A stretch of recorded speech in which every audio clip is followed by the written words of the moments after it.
ඉතින් දැන් අපි කතා කරන්නේ අපේ ශ්‍රී ලංකාවේ ප්‍රධාන අලුත්ම පුහුණුකරු හැරි කර්ස්ටන් මහතා පිළිබඳව. ඉතින් ඔහු පසුගිය දවසක සම්මුඛ සාකච්ඡාවකදී ශ්‍රී ලංකා ක්‍රිකට් කණ්ඩායම පිළිබඳව විවිධ අදහස් පළ කරලා තියෙනවා. ඉතින් අපි ගැන මේ වෙනකන් ශ්‍රී ලංකා ක්‍රිකට් වල උනේ පුහුණුකරු එහාට දානවා මෙහාට දානවා. එක්ක නැත්නම් ඉන්න පුහුණුකාර මණ්ඩලේ තව එකක් දෙනවා තායේ මෙහාට දානවා මෙහාට දානවා. මේ වගේ වැඩ තමයි ඕනේ. එහෙම නැත්නම් හොඳ ප්‍රසිද්ධියක් තියෙන හොඳ ක්‍රීඩකයෙක් ගෙනල්ලා ඒ වෙනුවෙන් තියෙනවා.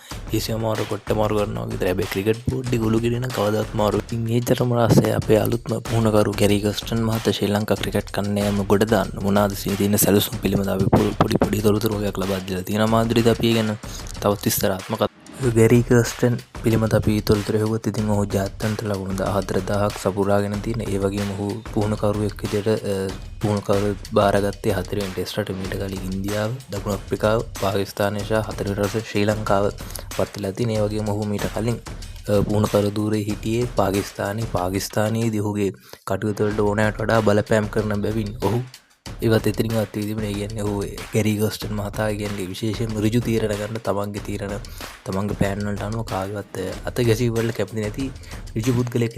ඒ වගේම ගැරි කර්ස්ටන් මහතාගේ ප්‍රධාන පුහුණුකරු ධූරයේදී ඔහු 2011 ඉන්දියානු කණ්ඩායම ප්‍රධාන පුහුණුකරු ලෙස කටයුතු කරා. ඒ වගේම සවුත් අප්‍රිකානු දකුණු අප්‍රිකානු කණ්ඩායමේ ටෙස්ට් ශ්‍රේණිගත කිරීමේදී අංක 1 බවට පත් කිරීමට ඔහුට සමත් වෙලා තියෙනවා. ඒ වගේම ඔහුගෙන් අහලා තියෙනවා ශ්‍රී ලංකා ක්‍රිකට් මොනවාද ගොඩ දාන්න මොනවද කරන්න පුළුවන් කියලා. ඒ වගේම එතකොට ඔහු කියලා තියෙන විශේෂයෙන්ම යාට පළවෙනියට අවශ්‍ය වටපිටාව ක්‍රීඩකයන්ගේ තත්ත්ව මොන තත්ත්වයේ ක්‍රීඩකයන්ද ක්‍රීඩකයන්ගේ ශාරීරික යෝග්‍යතාව පිළිබඳව අවබෝධයක් ලබා ගැනීමට අවශ්‍යයි කියලා. ඉතින් ඒ ඔහු කියලා තියෙන ජූනි මාසයේ වෙනකන් ජාත්‍යන්තර තරග නැති නිසා ඒක ගොඩක් හොඳ වගේම ඔහු තවත් කියලා තියෙන ඔහු හොඳ පුහුණුකරුවෙක් වශයෙන් ඔහු හොඳ මෑන් මැනේජ්මන්ට් කෙනෙක් කියලා. ඒ වගේම එතනදී ඔහු කියලා තියෙනවා මම කොච්චර ජාත්‍යන්තර ලකුණු ගහලා තියෙනවද, මම ඊට කලින් කරලා තියෙනවද, ඒ වගේ අදාළ වෙන්නේ නැහැ. මොකද මෙතන තියෙන වෙනම ජොබ් රෝල් එකක්. මේදී ඔහුගේ ප්‍රධාන වශයෙන් අරමුණක් කියලා තියෙන එක් තරඟ රටා සඳහා සුදුසු ක්‍රීඩකයන් 3-4 දෙනෙක් සමග 3-4 දෙනෙක් හොයාගෙන ඒ අතර මේ ස්ථානයේ තරඟකාරීත්වය වැඩි කිරීම තමයි ඔහුගේ ප්‍රධාන බලාපොරොත්තු වෙන්නේ. මොකද එහිදී ඔහුගේ සාමාන්‍ය ඇවරේජ් දක්ෂතාවයට වඩා ඔහු වැඩිපුර ක්‍රීඩකයන් වැඩිපුර මහන්සිලා තවත් මහන්සිලා කටයුතු කරන බව. ඉතින් ඒක හොඳ දෙයක් බව එතුමා. ඒ වගේම ගැරීගෙන් අහන මාධ්‍යවේදියා ඔබ මොකද්ද ශ්‍රී ලංකා කණ්ඩායමේ ප්‍රධාන අරමුණ? එතකොට ගැරී කියන මගේ ප්‍රධාන අරමුණ වන්නේ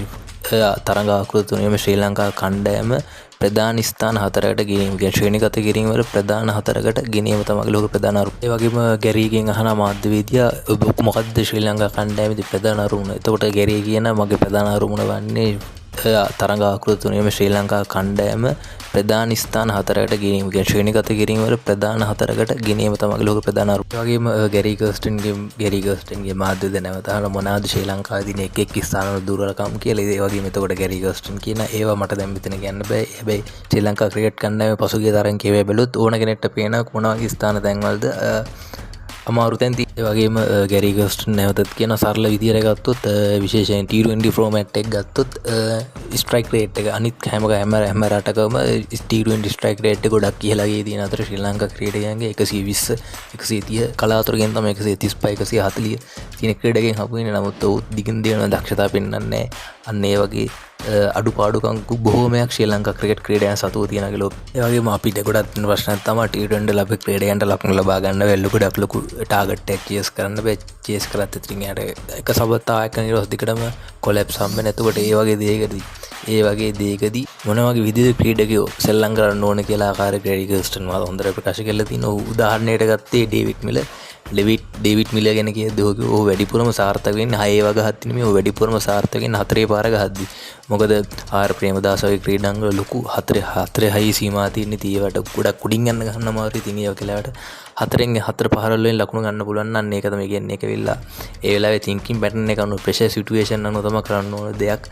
ඒ පිළිබඳ ගොඩක් ප්‍රැක්ටිස් කරන්න ඕනේ. ඉතින් ඒව පොඩ්ඩක් කල්පනා කරලා කරන්න ඕනේ වගේ දේවල්. ඒ වගේම විශේෂයෙන්ම ශ්‍රී ලංකා ක්‍රීඩකයන්ට ඇයි වැඩිපුර හයි පාරවල් ගහන්න බැරි ඒ පිළිබඳත් කතා කරලා තියෙනවා. එහිදී හොඳ ප්‍රකාශයක් කරලා තියෙනවා. 2022 දී ගුජරාට් ටයිටන්ස් කණ්ඩායම ප්‍රධාන පුහුණුකරු වශයෙන් ඔහු වැඩ කරන කටයුතු කාලයේදී ඔවුන්ගේ ඒ ගුජරාට් ටයිටන්ස් කණ්ඩායම තමයි වැඩිපුරම 4 පහරවල් ගහලා තියෙන්නේ. ඉතින් එතනින්ම පේනවා 6 පහරවල් ගහන ටීම් එකනේ හැම වෙලාවෙම තරඟේ ජයග්‍රහණය කරන්නේ. ඒ වගේම අපිට ගොඩක් ලොකු ප්‍රශ්නයක් කියලා තියෙනවා ලංකාවේ තනතිලි පිළිබඳ. ඔක්කොම ස්පින් ෆ්‍රෙන්ඩ්ලි විකට් තියෙන. ඒ වගේ මාධ්‍යවේදී යෝගයෙන් අහන මේ වගේ තයි කියන්නේ ප්‍රේමදාස් වගේ අඩු ලකුණු කියන්නේ මන්දගාමී තනතුරු වල ක්‍රීඩා කරලා කොහොමද වෙනත් විදේශ රටකදී ක්‍රීඩකින් කොහොමද මුහුණ දෙන්නේ කොහොමද සර් ඉන්නගේ ප්‍රශ්නයක් අහගෙන එහිදී හොඳ පිළිතුරක් ලබා දීලා තියෙනවා. ඒදී ගැරි කර්ස්ටන් කියනවා ඒ කන්ඩිෂන් වලට වැදගත් වෙන. කියන්නේ ඒ කන්ඩිෂන් වල මන්නගාමී තනතිරු වල හොඳට බැට්ස් කරන්න පුළුවන් හොඳට පර්ෆෝම් කරන්න පුළුවන් ක්‍රීඩකයන්ව තෝරා ගන්නවා කියලා. ඒ වගේම ඕක කියලා තියෙනවා මන්නගාමී තනතිරු වල ලකුණු ලබා ගත්ත කියලා හොඳ පිටිකරන තනතිරු උන්ට සාර්ථක වෙන්න බැරි වෙන්න පුළුවන්. ඒදී මගේ අරමුණ වෙන්නේ එක් කන්ඩිෂන් වලට හොඳ ස්පෙસિෆයි බැට්ස්මන් බෝලර්ස්ලා හොයාගන්න එක තමයි. ඒ වගේ මාධ්‍යවේදී අහනවා 2027 එක්දින ලෝක කුසලානේ තියෙන ගැරි කර්ස්ටන් හොඳට පළපුරුදු රටක ඉතින් ඒ සම්බන්ධයේදී මොනවාද කරන්න ඕන කටයුතු මොනවාද බුදුමාගේ පෙරසුම් කියලා මාධ්‍යවේදී අහන. එතකොට ගැරි කර්ස්ටන් මහතා හොඳ පිළිතුරක් ලබා දීලා තියෙනවා.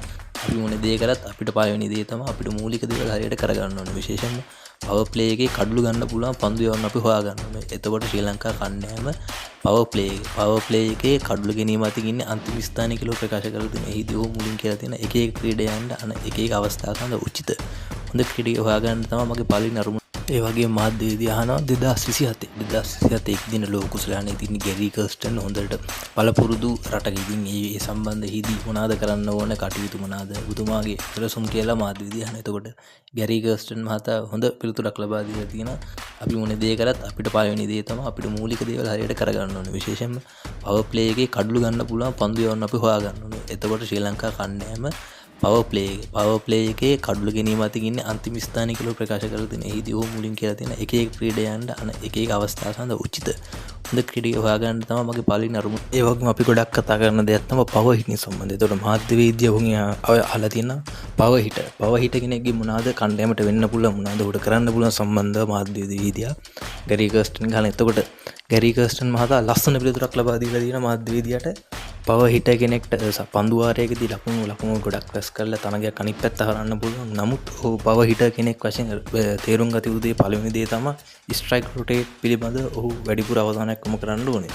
මොකද හොඳම උදාහරණය තමයි ආර් ප්‍රේමදාසී සූර්ය කුමාර යාදව් ගාවිනීම සම්බන්ධ. මොකද ඔහුගේ ක්‍රීඩා විලාසය ගත්තම අපිට පෙනුණා ඔහුගේ පවර් හිටින් වලට මේ ප්‍රේමදාස උචිත තැනක් නෙමෙයි. ඉතින් ඔහු ඒ ස්ට්‍රයික් එක රොටේට් කර කර හොඳ සමතා ගොඩනගගෙන තමයි ඔහු එතනදී සාර්ථක වුණේ කියලා. ඒ වගේම මාධ්‍යවේදී හැරි කර්ස්ටන් අහන්නේ ශ්‍රී ලංකා ක්‍රීඩකයන් සහ ශ්‍රී ලංකාව පිළිබඳව ගැරි කර්ස්ටන් මහතා ප්‍රකාශ කරලා තියෙනවා ශ්‍රී ලංකාව කියන ලස්සන රටක් මගේ බිරිඳ උනත් බෙන්තොට පැත්තට ඉතාමත් කැමතියි කියලා. ඒ වගේම ශ්‍රී ලංකා ක්‍රීඩකයන් ගැන කතා කරද්දී මුරලි ඒ වගේම සමින්ද වාසකත් අමතක කරන්න බෑ කිව්වා. ඒ වගේම ඊට පස්සේ කුමාර් සංගක්කාර මහල ජයවර්ධන විශේෂයෙන්ම සනත් ජයසූරිය ඉතා විශේෂයි කිව්වා. ඒ වගේම දැනට 19 පහළ කණ්ඩායමේ හොඳ ක්‍රීඩකයෝ ඉන්නවා කියලා. එතුමිය ගැන වැදගත් තොරතුරු මෙතනින් අරගෙන අපි අතට ගෙල්ලන්නේ. හැමෝටම සුබ දවසක්. ජය වේවා.